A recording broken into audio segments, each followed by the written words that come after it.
Boa noite, sejam bem-vindos. Hoje devemos, creio eu, passar do capítulo 70 da nossa obra, que é o Tao Te Ching. Ou seja, ele tem apenas 81 capítulos, é provável que a gente encerre semana que vem. Que essa foi uma aventura, um desafio, embora eu tenha me comprometido a não dizer que o livro era difícil, para não fazer vocês ficarem com essa forma mental, mas a verdade é que uma vez que ele está terminando, nós vimos que não foi exatamente uma coisa muito simples. Mas nós conseguimos enfrentar, estamos chegando ao final e eu espero que isso tenha sido um estímulo para que vocês aprendam a colocar esse como um livro de cabeceira, pela preciosidade dos ensinamentos aí contidos. Às vezes a gente esbarra com uma dificuldade de compreensão e não lê nunca mais. Tao Te Ching é uma obra que é digna de estar à nossa cabeceira. Hoje, então, estamos nessa parte que é o capítulo 65, finalzinho já. Nós viemos fazendo, das últimas vezes, eu achei mais produtivo assim, um pequeno glossário daquilo que virá, ao invés daquilo que já passou. Então, hoje a gente vai lidar, se existe uma parte do Tao Te Ching, onde ele abusa daquele uso de paradoxos, de palavras com duplo sentido e usadas duas vezes com sentidos diferentes, é aqui nesse finalzinho. No finalzinho ele realmente não alivia. São capítulos muito densos e muito complexos. E hoje, sobretudo, nós vamos passar por algumas partes delicadas. Então, um bom conselho para quem vai ler o Tao Te Ching é não julgar as coisas à primeira vista, mas sempre se perguntar o que ele está querendo dizer com isso. O uso não é o mesmo uso das palavras que a gente faz hoje. Ele usa as mesmas palavras, às vezes, em contextos diferentes, significando coisas diferentes, e isso é assim. Em tradições antigas, é muito normal que isso aconteça, gente. É quase que como se fosse uma criptografia, para poder barrar os incautos e premiar os persistentes. Então, se a pessoa não está disposta a parar, refletir em profundidade, tropeça e fica ali, e não vai adiante. É muito comum que obras antigas tenham esse tipo de proteção, de bloqueio, para que os apressados, os ansiosos, não vão muito além. Então, vamos com muita calma hoje. Temos diante de nós capítulos complexos. Hoje ele vai introduzir uma dualidade, porque até então, quando ele usava a palavra sabedoria, ele estava falando de uma sabedoria mais intuitiva, mais voltada para a essência. Hoje ele vai fazer uma oposição entre ser e saber, colocando saber mais como conhecer, como informação, enquanto que o ser voltado para a formação, o aspecto mais profundo do homem. Então ele vai trabalhar, vai jogar muito com essa dualidade. A primeira advertência, andar com calma. Quando ele fala saber, pelo contexto, você tem que ver o que ele está querendo dizer com aquilo. Ele vai usar um conceito, pela primeira vez, que é um conceito muito bonito, que é o conceito da vida oculta, que ele diz que a vida oculta, ela precisa dos alicerces, e os alicerces dessa vida oculta são a vida moral, que é exatamente aquele conhecimento básico de valores, de virtudes, para que depois venha a informação. Primeiro, a formação.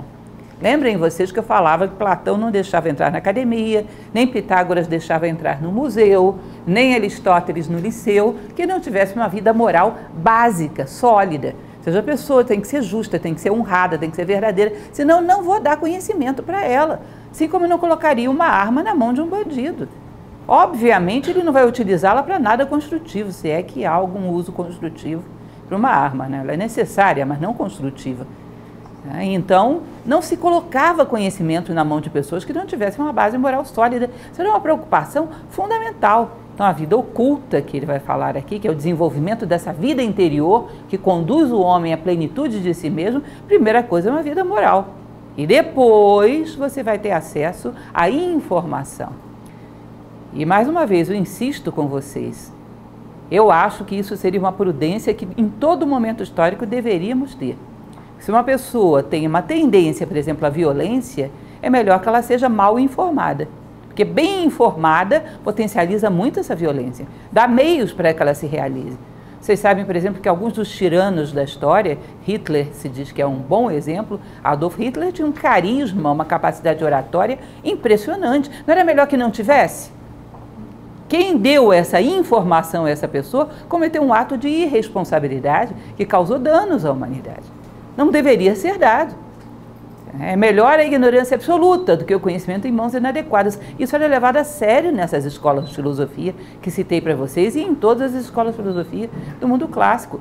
E havia uma série de testes, que hoje existe um monte de lendas sobre isso, a gente não sabe exatamente o que era, de situações vexaminosas, de coisas constrangedoras, para ver como a pessoa reagia, para ver a base moral que tinha. Não sei como funcionava, mas o fato é que eles tinham uma série de testes.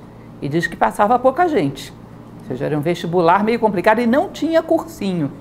Não tinha como se preparar, tinha que ter uma base moral muito sólida. Então ele vai voltar a esse assunto com muita força, nessa passagem de hoje. E quando ele fala de penúria, cuidado, porque ele não está falando de uma pessoa que é depauperada economicamente. Isso não existia muito essa noção na cabeça dele. Não sei, aquele momento histórico havia, sim, os ricos e os pobres, mas na cabeça de um sábio como Lao Tse, penúria é quem não tem valores, quem não tem virtudes. Pessoa totalmente depauperada do ponto de vista da natureza humana. Você mal reconhece como um ser humano, ainda que esteja vestido com púrpura. Aliás, ele vive dizendo isso, que ele prefere o vício despido do que o vício com manto de púrpura. Isso é uma passagem da tradição taoísta, é mais difícil de ver, tanto para a pessoa se ver, quanto para a sociedade se proteger. Vício é vício. É melhor que veja rápido que você trata rápido. É que nem uma doença que dá sintomas tardiamente. Você não tem como tratar. Encobrir não é bom, é melhor que se veja rápido. A terapêutica é mais eficiente. Então vamos lá, vamos pegar hoje o capítulo 65, preparados psicologicamente? Vamos lá. Vejam só. Os que outrora eram competentes ao governar segundo o tal, não o faziam pelo esclarecimento do povo, mas o mantendo na ignorância. A dificuldade em governar um povo está no fato dele saber demais. Por isso, quem governa o Estado pelo saber é ladrão do Estado. Quem não dirige pelo saber é a felicidade do Estado. Quem conhece esses dois pontos tem um ideal. Conhecer sempre este ideal é a vida oculta. A vida oculta é profunda, de grande alcance, diferente de todas as coisas. Mas, por fim, obtém grande êxito. Ponto final, deixo vocês no meio dessa. Como é que vocês fazem? Fiquei imaginando como explicar isso, aí resolvi que eu ia repetir tudo de novo, com as explicações depois, porque essa passagem realmente está um pouco pesada, né? Segundo os nossos conceitos atuais. Então, imaginem o seguinte. Os que outrora eram competentes, ou seja, os grandes governantes, que ele diz que eram aqueles reis do passado, que eram verdadeiramente sábios, que a única coisa que a gente sabe deles é que existiram, de tão humildes que eram, não deixaram nem o seu nome, não faziam questão que o seu nome fosse conhecido. Esses que outrora eram competentes, ao governar segundo tal, não o faziam com esclarecimento do povo, mas o mantendo na ignorância. O que ele quer dizer com isso? Uma pessoa que é extremamente medrosa, e vai ter que atravessar uma ponte estreita. É melhor que você vende os olhos dela e não veja. Sabe por quê? Senão ela nunca vai passar, nem vai deixar ninguém passar, vai destruir essa ponte. Porque se alguém passar, prova que ela é covarde. Então não só não vai passar, como também é capaz de não deixar ninguém passar. Se é necessário que ela passe, conduza com muito cuidado, passo a antepasso, mas olha, é melhor vendá-lo. Uma criança que necessita tomar uma vacina, você vai dizer, minha filha, você vai ali, eu vou te dar uma espetada com uma agulha fininha, mas é para o seu bem, para a sua saúde. Não fala. Ela vai sofrer desde o momento que ela tomar consciência disso, é capaz de você não conseguir levá-lo. Não é isso? Não, vamos ali, vamos dar uma voltinha, vamos ver uma coisa que vai ser boa para você. Desconversa ou não fala nada e leva de uma vez. O fato é que nem sempre é bom você falar das coisas para uma criança, por exemplo, saber que vai tomar uma vacina, saber que vai tomar um medicamento, ou um doente, saber que tem uma doença grave. Às vezes morre ali naquela hora, pum, ataque cardíaco. Não é isso? Ou seja, é melhor que se ignore certas coisas sob certas circunstâncias. Então, primeiro você forma as pessoas para elas saberem. Aliás, existe uma coisa bonita demais, gente, que existe dentro da tradição vedantina de Sankaracharya, que ele diz que toda busca por sabedoria é uma preparação para ver. Porque tem inúmeras coisas acontecendo aqui, nesse momento. Nós pegamos uma minúscula parte delas, nós não sabemos, não vemos todas as dimensões do universo. Não vemos todas as possibilidades nossas e dos seres à nossa volta, porque não estamos preparados para ver. Se acontecesse uma ruptura psíquica e a gente começasse a ver, talvez enlouquecesse. Já houve caso de pessoas desenvolverem, às vezes, certas frestas de visões que não suportam psicologicamente. E então, nós adquirimos conhecimento como uma preparação para ver. O dia que a gente suportar ver, vamos ver. Como se jogar uma carga muito grande numa lâmpada que não a suporta, vai queimá-la. Uma das piores coisas é que o conhecimento preceda a base moral. Quando o conhecimento precede a base moral, às vezes a lâmpada não suporta e queima a resistência. Então as coisas têm que vir na ordem correta, elas têm que vir no momento que estamos preparados para ela. Então, num determinado momento, aliás, o Ramayana fala muito sobre isso, aquele belo épico hindu de que sempre falo. Rama, que era um rei perfeito, dizia: nunca, um rei deve saber nunca dizer nem uma palavra mais, nem uma palavra menos do que se necessita ouvir em cada momento. Isso é uma arte do rei. Ou seja, o rei trama para, o bom rei, o verdadeiro rei, trama para a evolução dos seus súditos. E diz exatamente aquilo que ele necessita e pode ouvir em cada momento. Quando você quer ajudar uma pessoa que está passando por um drama psicológico, você tem que ter um pouco dessa habilidade de rei, então é melhor não dizer nada. Não pode dizer tudo, mas só aquilo que ela tem condições de ouvir. Mas não tão pouco que não gere uma tendência à mudança.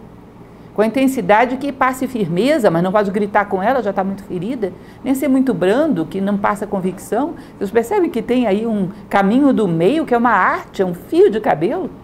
Um rei tem que saber esse fio de cabelo. E não é generalizado, é um para cada um. Ele tem que saber como aplicar a lei para cada um dos seus súditos. Então, é algo tremendamente complexo. Ele tem que saber o quanto cada um pode saber, quanto cada um deve saber. Vocês lembram que eu contava para vocês de um dos contos budistas, Jatakas, do pai que tinha vários filhos e a casa pega fogo. E ele pensa, se for tentar pegar todos eles, vão achar que é uma brincadeira de pique-pega, vão sumir, eu não vou pegar nenhum e não vou conseguir salvá-los. O que ele faz?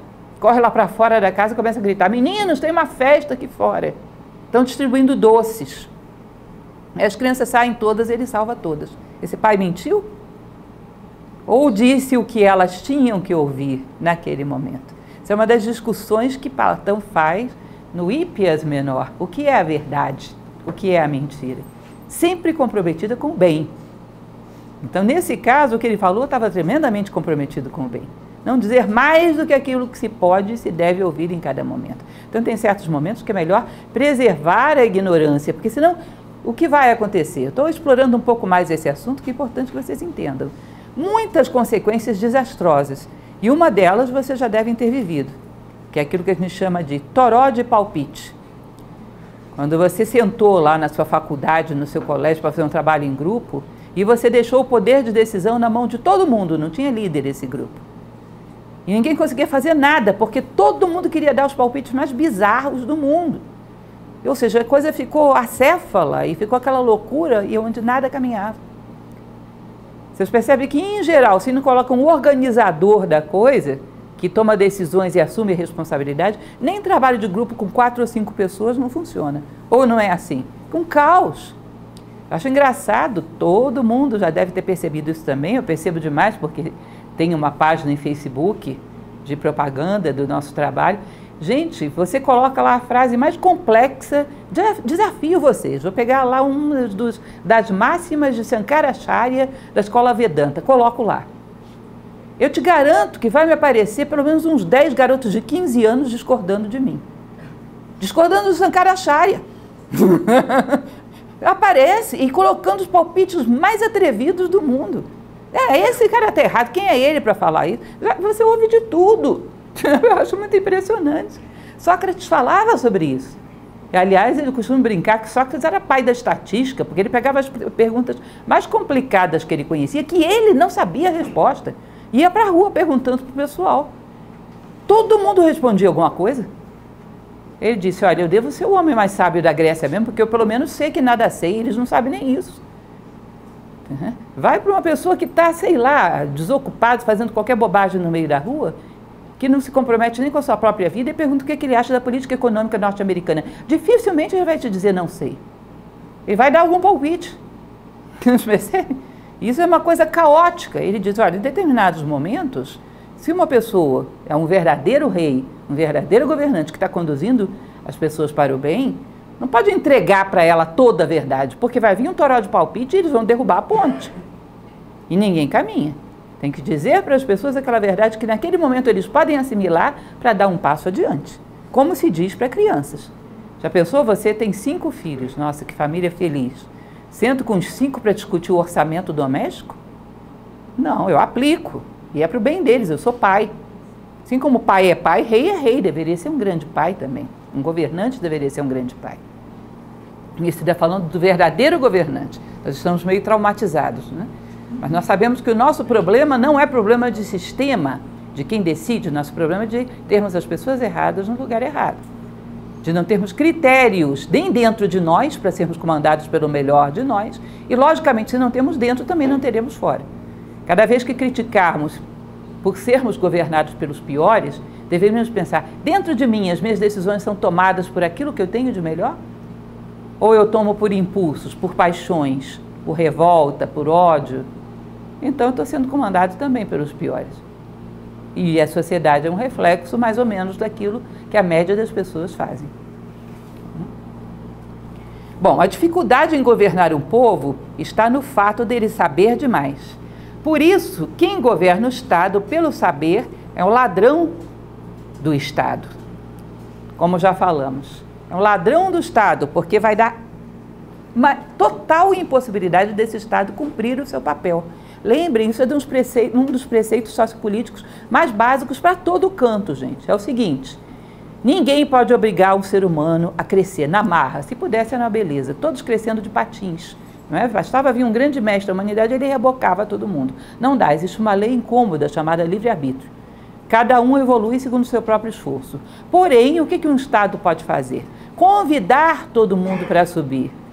Livrar os obstáculos do meio do caminho, dar exemplo, que nem a gente faz com uma criança quando quer ensiná-la a andar. Fica andando na frente dela, tira tudo que ela possa tropeçar, vem filhinho, vem. Criar vários convidativos, olha o brinquedo, olha a balinha. Percebe? Que nem um pai faz para uma criança aprender a andar, o Estado deveria fazer com seus governados. Em algum momento vão caminhar. Mas tem que ter a paciência e o respeito, não comparar um com o outro, saber dar o tempo que cada um necessita. Para que em algum momento se resolvam a caminhar.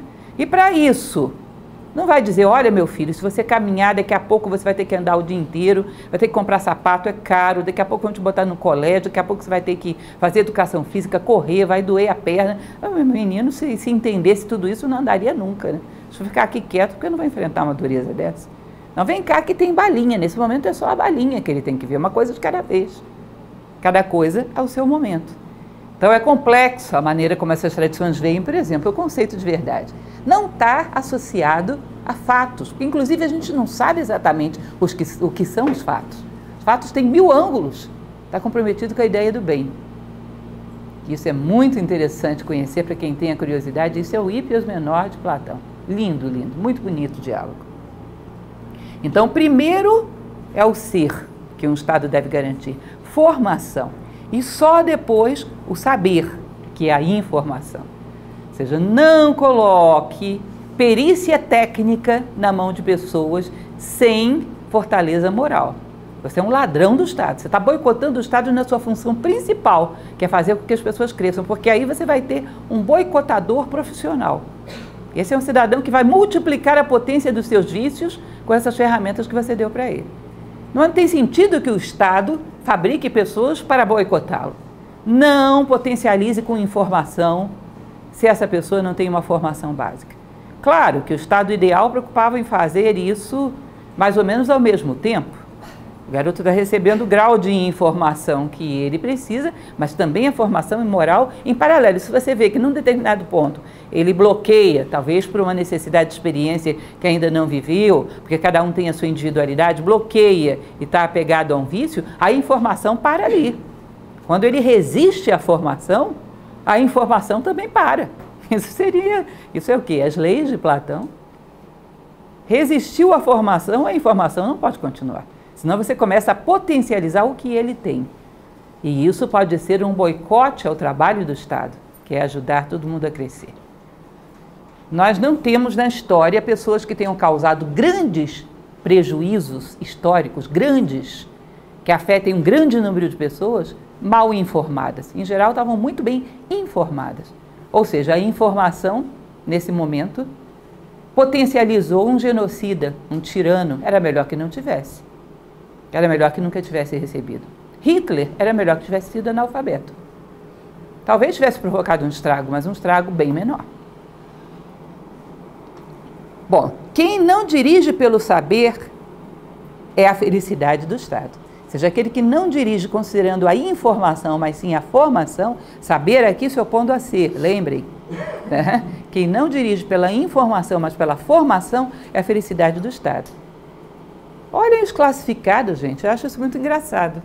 Realmente engraçado, porque é um paradoxo. Um pequeno empresário, um médio empresário, às vezes, coloca lá, preciso de funcionário que saiba tais e tais programas, tais e tais, domine tais e tais sistemas. Eles só pedem informação. E se o cidadão tem todo esse domínio técnico de todos esses programas e é um ladrão, e é um corrupto, e é, sei lá, um monte de outras possibilidades que pode ser, o prejuízo que vai causar para ele é violentíssimo. E se fosse uma pessoa boa, honesta, íntegra, quanto tempo ela gastaria para ter esse conhecimento técnico? Talvez pouco, porque as pessoas íntegras, em geral, são muito interessadas, muito dedicadas àquilo que fazem, muito comprometidas. Talvez em um ano ele ensinasse essas coisas todas para esse garoto. Agora, pega o outro que não tem caráter e bota ele para fazer um ano de curso de caráter. Será que vai dar?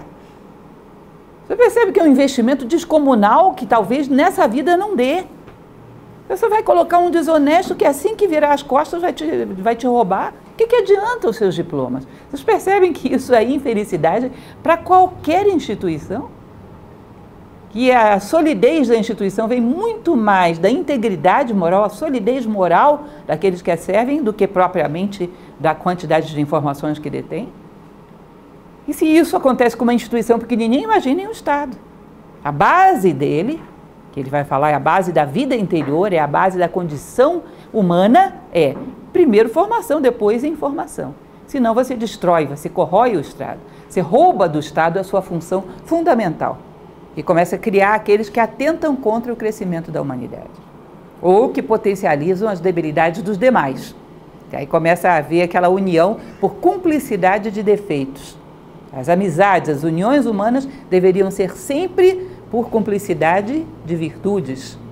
Quando os defeitos prosperam, começa a haver a união por cumplicidade de defeitos, que é aquilo que a tradição indiana chama de karma negativo coletivo, karma gerado em conjunto. Quem conhece esses dois pontos, ou seja, a formação e a informação, o ser e o saber, tem um ideal. Conhecer sempre esse ideal é a vida oculta. Então, eu sei exatamente o que eu tenho que ser e agora eu sei o que eu tenho que saber para chegar lá. Inclusive, tem uma visão mais, digamos assim, focada. Eu percebo claramente o que é perda de tempo, o que é informação inútil, o que é vulgar, o que é superficial. Quanto nos empurram de informação inútil?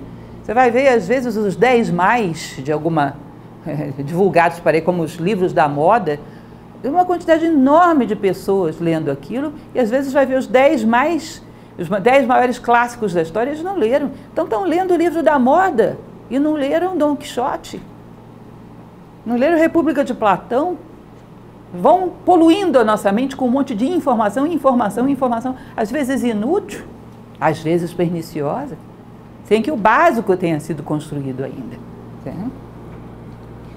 A vida oculta é profunda, de grande alcance, diferente de todas as coisas, mas por fim obtém grande êxito.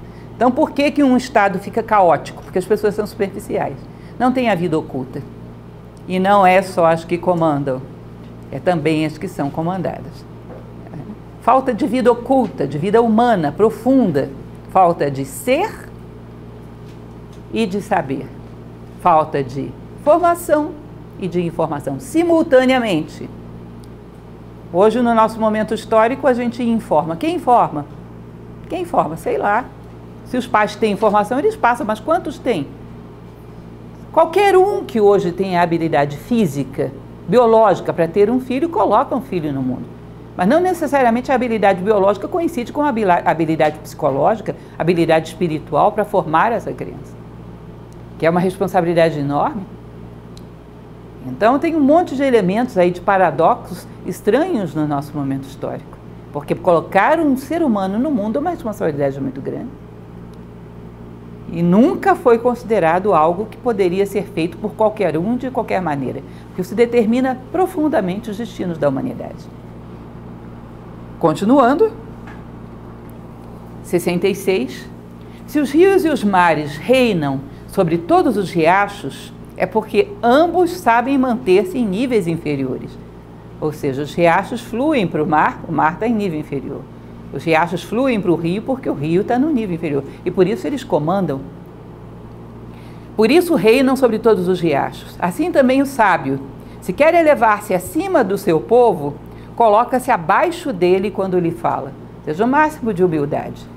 Sem nenhum desejo de possuir, de ferir, sem nenhuma segunda intenção, mas com desejo puro de servir. Isso é muito sensível, isso toca o coração das pessoas. E daqui a pouco eles veem um dirigente como um pai, começam a ser maleáveis, você toca o coração das pessoas e elas se deixam conduzir, que é a única forma de conduzi-las, é a partir do coração. Se quer estar à frente de sua gente, coloca-se atrás, ou seja, sempre no lugar de maior sacrifício, sempre no lugar de maior desconforto, sempre no lugar de maior risco, sem querer nada para si, simplesmente servir. Que para Platão é a síntese da ideia do bem. É aquele que não quer absolutamente nada para si, mas que coloca a sua vida como serviço. Não é para que isso me serve, é como eu posso servir a isso. Esse atingiu a ideia do bem. Portanto, permanece no alto e o povo não sente seu peso. Ou seja, ele conduz sim, mas ele não pesa sobre o povo, ele flutua. Ele está à frente, mas não pesa sobre o povo. Não pagamos o preço dele estar acima. Ele não pesa, ele não pende sobre o povo, muito pelo contrário. Ele se esforça para fazer com que todos se elevem ao seu nível. O maior peso é sempre o dele.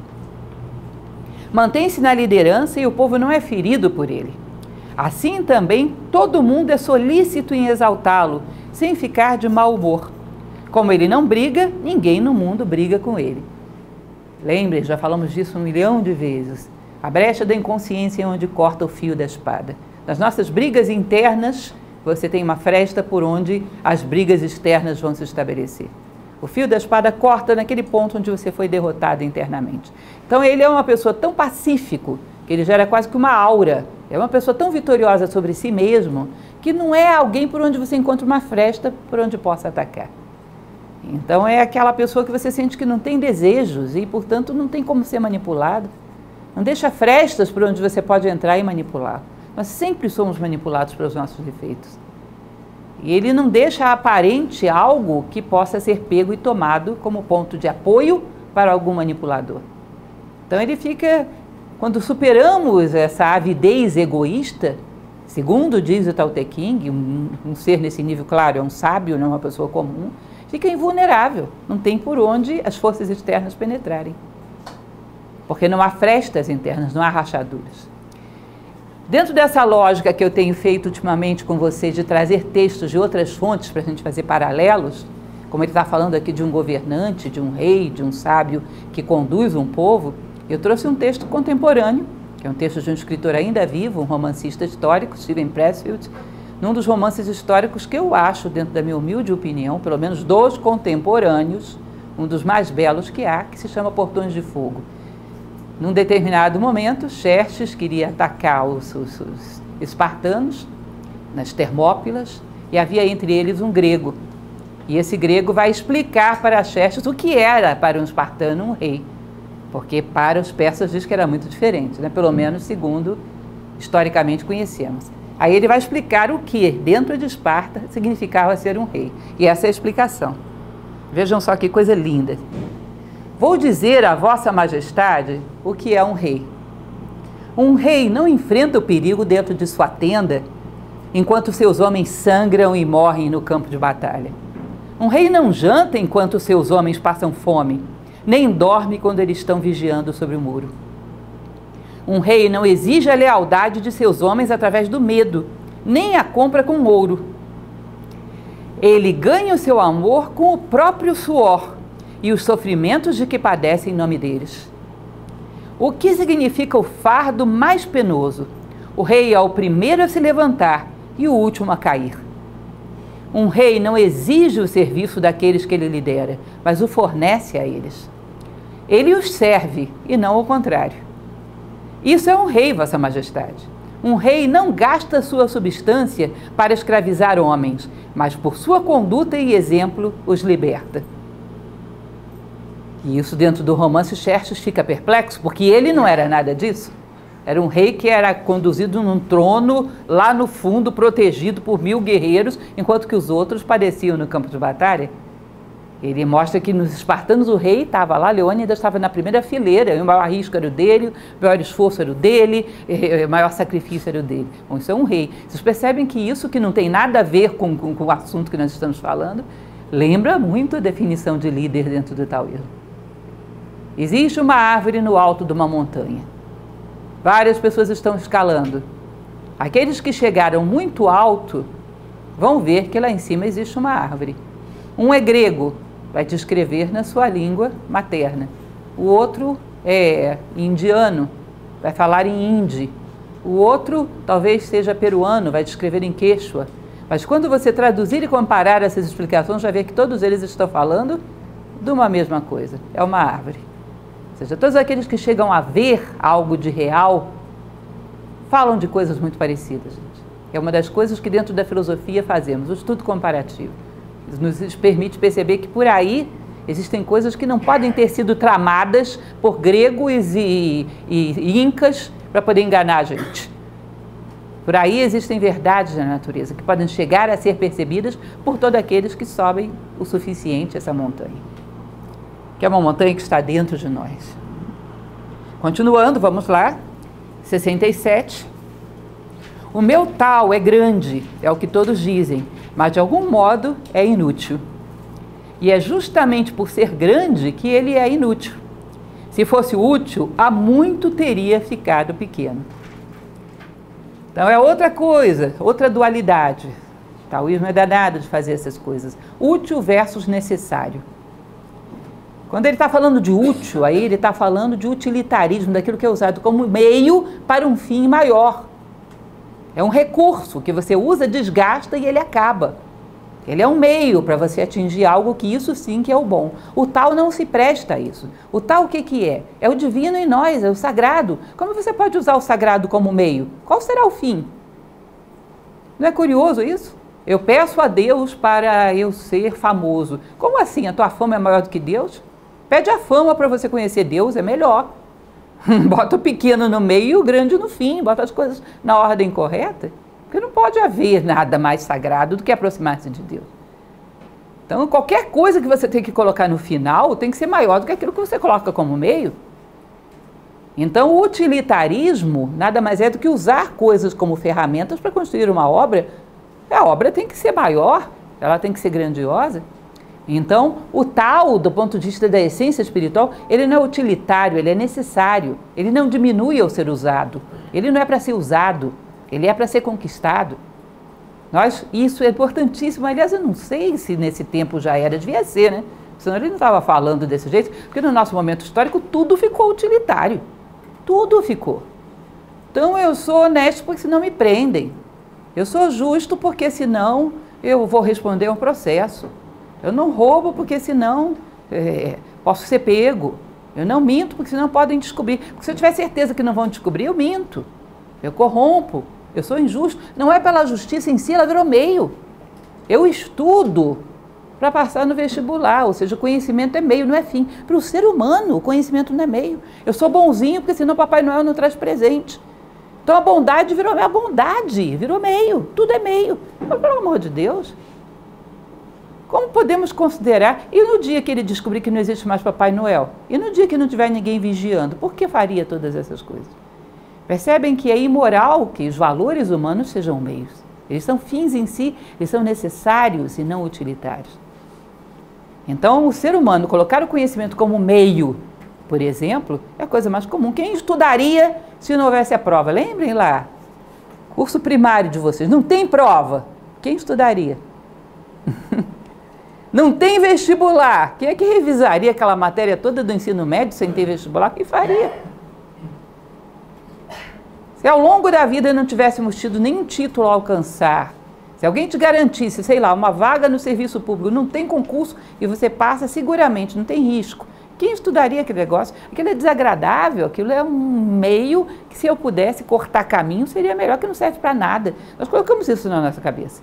Bom, se o conhecimento não serve para o homem, o que que serve? O quê? Um pedaço de papel com um título? Um emprego que te dá uma certa quantidade de dinheiro? E o que você vai fazer com esse dinheiro se você não tem conhecimento? Vai usá-lo para quê? A serviço de quê? A favor de quê? Percebem? Então a gente virou o mundo de ponta cabeça. Essa aqui é a verdade. E está usando os fins como mesmo. Às vezes até Deus é meio.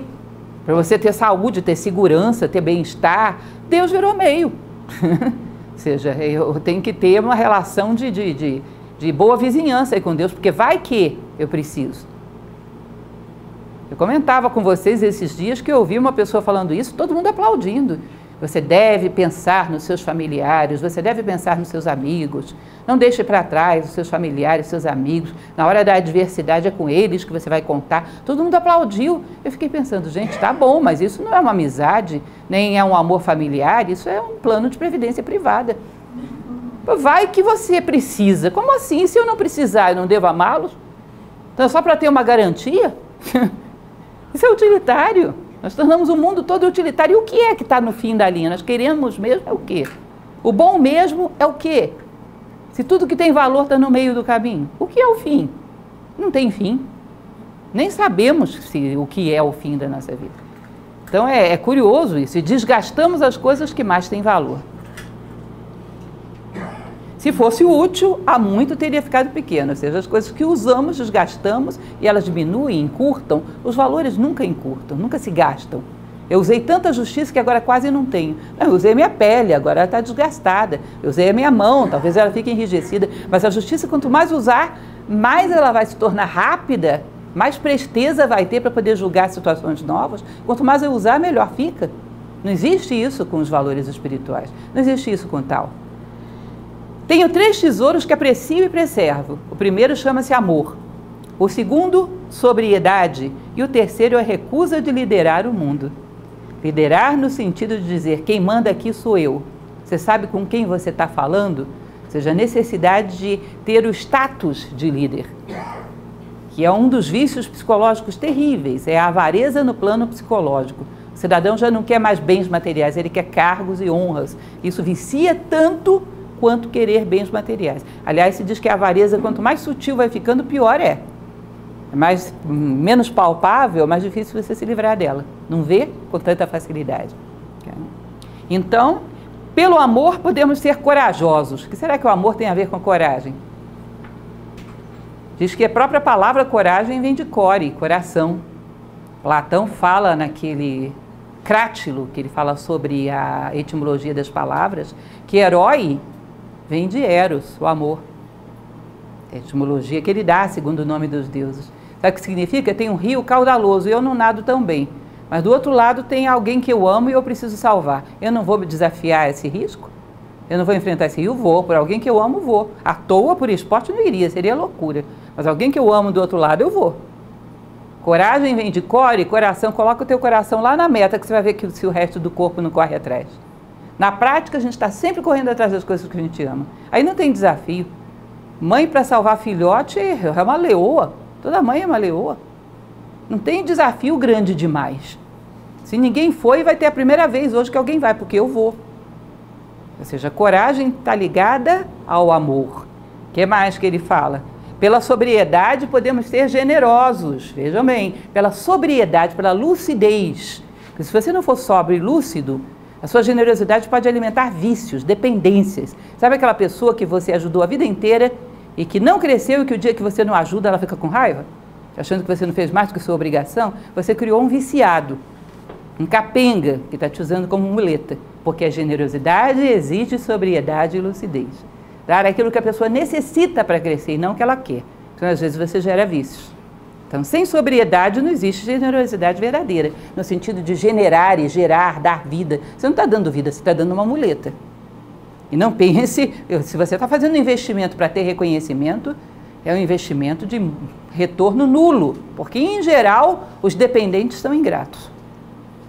Em geral, porque a gratidão é uma virtude muito nobre e não é tão comum assim. Por não ousar estar à frente do mundo, ou seja, sem egoísmo, sem ostentação, sem vaidade, como eu não quero nenhum reconhecimento, as pessoas sentem que eu quero apenas o bem delas e se deixam conduzir. Tá? Podemos ser a cabeça dos homens de talento, sobretudo os homens de talento, que são muito intuitivos. O que ele está querendo dizer com esse talento? Algo de virtude, porque semelhante reconhece semelhante. Um homem que tem algo de bondade, e quase todos os homens têm algo de bondade, sentem a bondade. Vocês devem perceber que às vezes duas pessoas chegam para alguém e falam a mesma coisa, uma ofende, a outra não. Porque quando você sente, ainda que as palavras sejam as mesmas, que por trás existe carinho, preocupação, às vezes as mesmas palavras ferem e não ferem. Então quem tem bondade dentro de si reconhece um ato bondoso. Reconhece um ato de carinho, um ato desinteressado. Somos mais intuitivos do que pensamos. É interessante isso, às vezes, quando... Bom, não estou querendo fazer nenhum tipo de colocação para ofender ninguém, mas quando nós vemos propaganda política, às vezes é interessante você tira o som e olha para o rictus facial da pessoa. Faz um exercício de você perceber que você é mais intuitivo do que pensa. Olha só para os olhos, olha para a maneira como gesticula o rosto. Você percebe que às vezes existe uma incoerência de mensagem. Às vezes os olhos estão transmitindo uma mensagem, a maneira como está se movimentando o rosto, outra, a maneira como movimenta a cabeça. Tem um batimento que a gente percebe como incoerência. Nós somos tão superficiais que nem olhamos às vezes. Porque se você olha, percebe muita coisa, sente muita coisa. Todo o corpo é muito expressivo, simbólico. Existe algo em nós que conhece a língua dos símbolos. Olha nos olhos, olha o rosto, sente. Você percebe quando há abatimento de informações. Uma coisa que é difícil de disfarçar é o olhar. O rosto você ensaia, faz teatro. O olhar é muito difícil de disfarçar. E a incoerência de mensagens é algo que pode ser sentido. Então, quando há a coerência, causa um impacto muito grande, sobretudo no momento histórico onde ela é rara.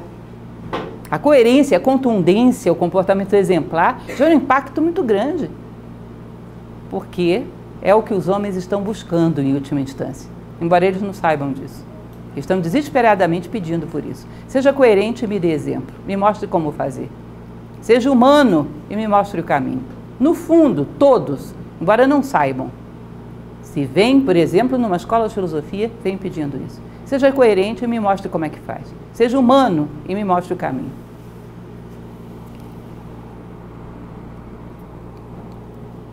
Querer ser corajoso sem amor, querer ser generoso sem sobriedade, querer liderar sem ficar para trás, isso é a morte. Ou seja, você não tem condições morais de exercer essas virtudes. A coragem sem amor é imprudência.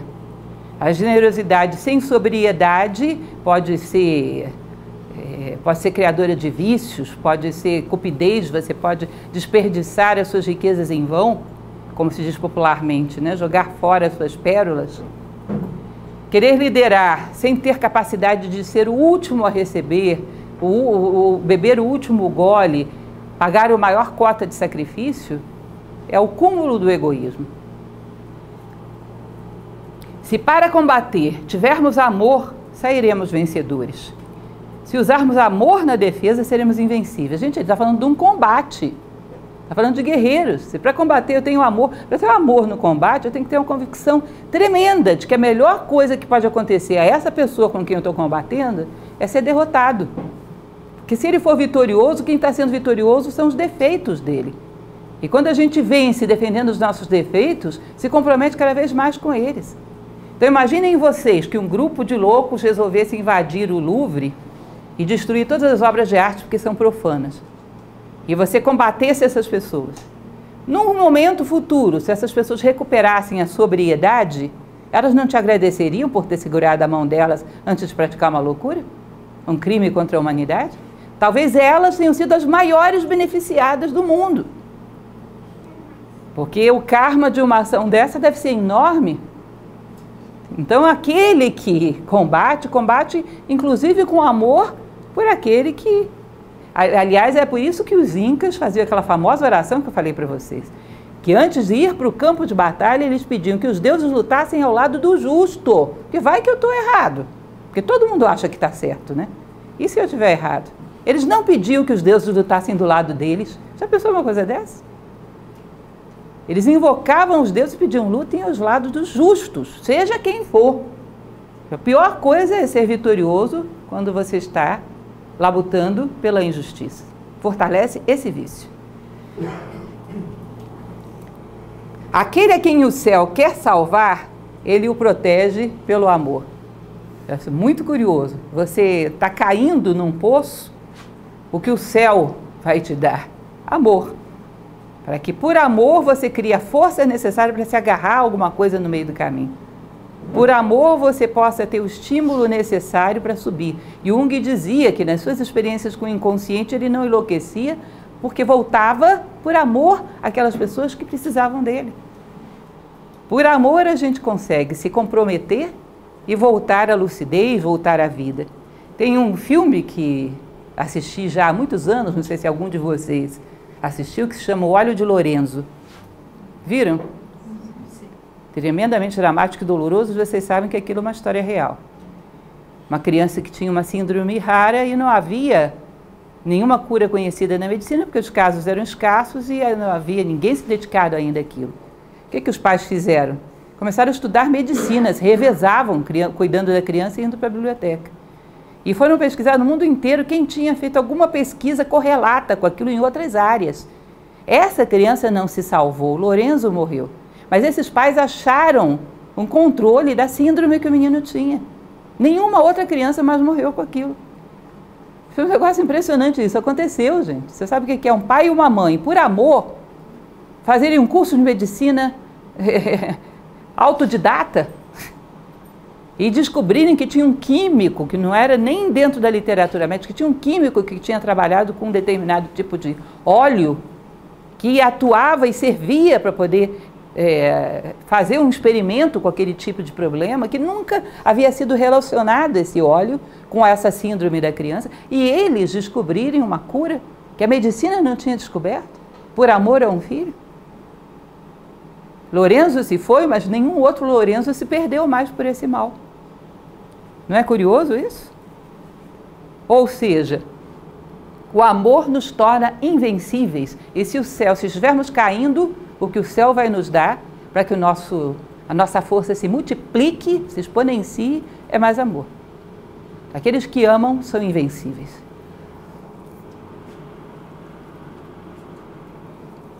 – 68. O bom líder não é belicoso. O bom lutador não perde a cabeça. O vencedor hábil triunfa sem lutar. Quem já fez artes marciais sabe disso. Um bom artista marcial ele tem que se manter sóbrio. Ele se mantendo sóbrio, às vezes a ansiedade do outro faz com que ele tropece nos próprios pés. Você não precisa fazer muita coisa. Aliás, às vezes em artes marciais, quando não há esse nível todo, o que um fica tentando fazer é tirar o outro do centro, irritá-lo. Você sabe que se ele se irritar, já perdeu. Perde a lucidez, perde o controle e não tem mais chance. Então, se você se mantém lúcido, hábil, um bom líder, um bom lutador, o ideal é que nem se estabelecesse o conflito. Que a tua serenidade fosse tão grande que o inimigo se envolvesse lá, se tropeçasse nas próprias pernas e nem viesse. O bom lutador deseja, aliás, o bom lutador é aquele que não chega nem a estabelecer a luta, como dizia Sun Tzu. O grande guerreiro não luta. Se ele luta é porque ele já não era tão grande assim. Alguém se sentiu estimulado a atacá-lo. Tinha frestas. Quem sabe usar bem os homens, mantém-se abaixo deles. Essa é a vida que não luta, a força que manipula os homens, o polo que se estende até o céu. Aí tem duas coisas aqui que são tremendamente polêmicas, que a gente tem que ter cuidado, porque a gente está utilizando segundo uma outra cultura, segundo um outro ponto de vista, que é essa coisa de usar os homens e manipular. Percebam que hoje estereotipamos essas palavras como mal intencionadas. Nós estamos falando de 2.600 anos atrás.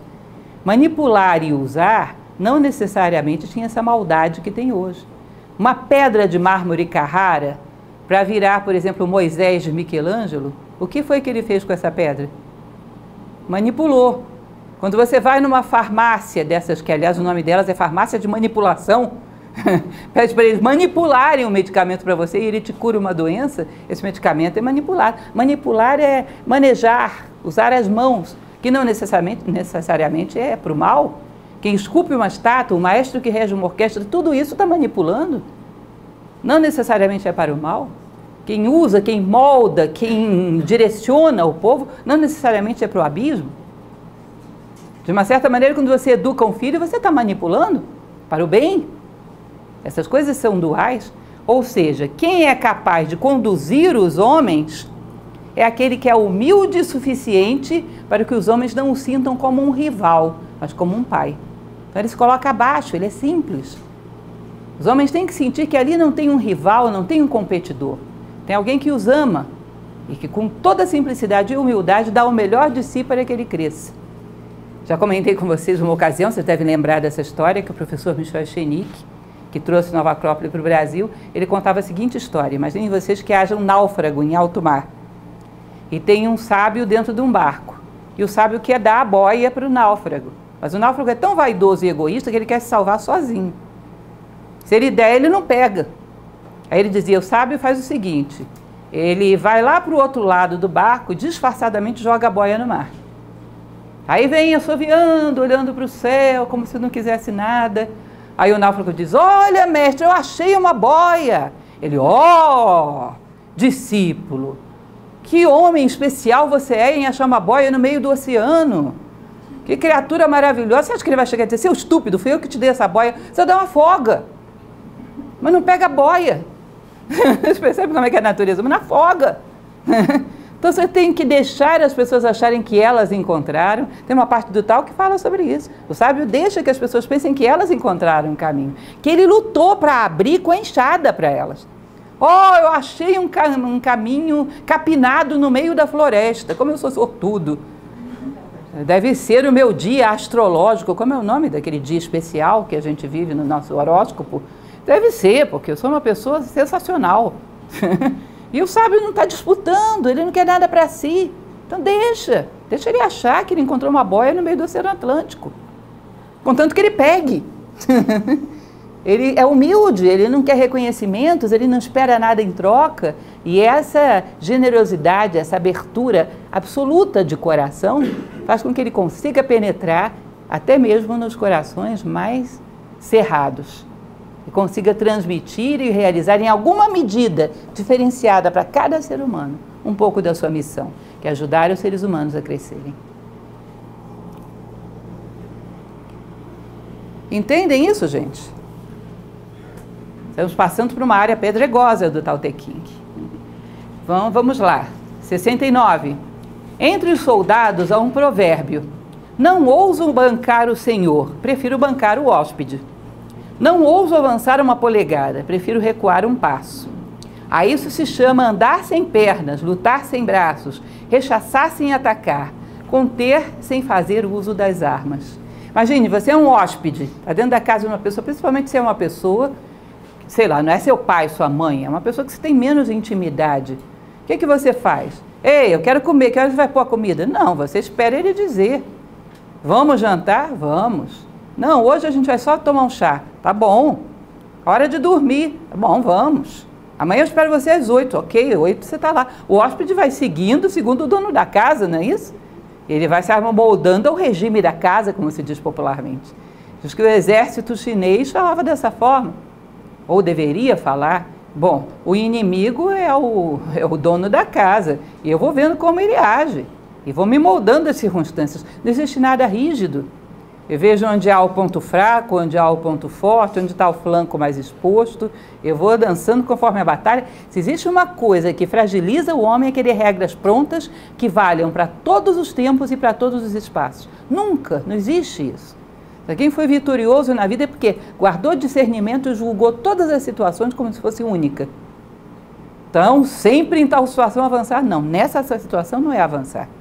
Olha ali o movimento do inimigo. Olha ali o movimento do adversário. Olha ali o movimento daquela circunstância adversa. Aqui é de tal jeito, em outra situação eu avançaria. Ah, mas você em outra situação parecida fez isso. Mas a outra era parecida, não era igual.